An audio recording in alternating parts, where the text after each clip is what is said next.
ខ្ញុំបាទសូមគោរពត្រង់អាយដាមលោកជំទាវលោកស្រីនាងកញ្ញាម៉ាយមានខាន់ស្លាអ្នកភ្លេងកាមេរ៉ាយាយបុកស្លាតាធាក់សក្លោទាំងអស់ជាទីគោរពរាប់អាន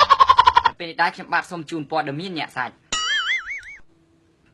បាទជាដំបូងខ្ញុំបាទសូមជូនមេត្តាព័ត៌មានដែលតកតងទៅនឹងការរៀបអាពាហ៍ពិពាហ៍របស់កូនស្រីលោកក្លាឌីមៀលពូទីនប្រធានាធិបតីនៃប្រទេសរុស្ស៊ីគឺកូនស្រីរបស់លោកគឺអ្នកនាងនីកូឡាមុកបុកត្រីបាក់ត្រីសមីតឌីយ៉ាម៉ង់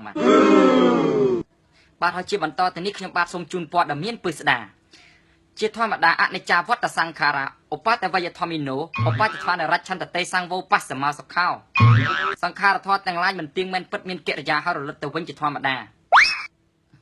គឺចង់បានន័យថាបុគ្គលម្នាក់ដែលចាប់កំណើតបដិសន្ធិជាមនុស្សលោកកើតមកគឺគ្មានពំនាំនៅមាសពេជ្រកៅកងគ្រឿងបន្ទុំសូរកានវិឡាឡាននិងលុយតនុយខោអាវមកជាមួយនោះទេអញ្ចឹងហើយនៅពេលដែលយើងកើតមកជាមនុស្សមានទ្រព្យសម្បត្តិស្ដុកស្ដំកាលណាតែយើងធ្វើការកិរិយាអវង្សរោអធម្មបាត់តោមរណភាពទៅគឺយើងមិនអាចពំនាំយកតែទ្រព្យសម្បត្តិទៅទាំងនោះទៅតាមខ្លួនបានទេអញ្ចឹងហើយសម្រាប់បងប្អូនដែលអ្នកមានទ្រព្យសម្បត្តិស្ដុកស្ដំបើសិនជាអាចគួរតែបរិច្ចាគជួយជនក្រីក្រខ្លះទើបជាការល្អដើម្បីសល់គេឈ្មោះនៅពេលដែលគ្មានវត្តមានយើងដើម្បីឲ្យគេចងចាំ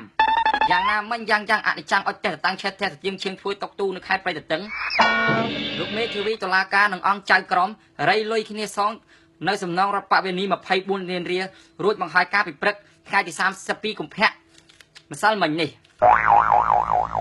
លោកស្រីប្រិយមិត្តទាំងអស់ដោយសារតែការយកกระดาษប្រូមកខុសទើបផ្សាយចាក់ទៅនឹងប្រធានបទដូច្នេះហើយដើម្បីកុំឲ្យខាតពេលវេលាយូរគឺចាប់តែត្រឹមនេះឯងបាទសូមអរគុណសូមជម្រាបក្តាប់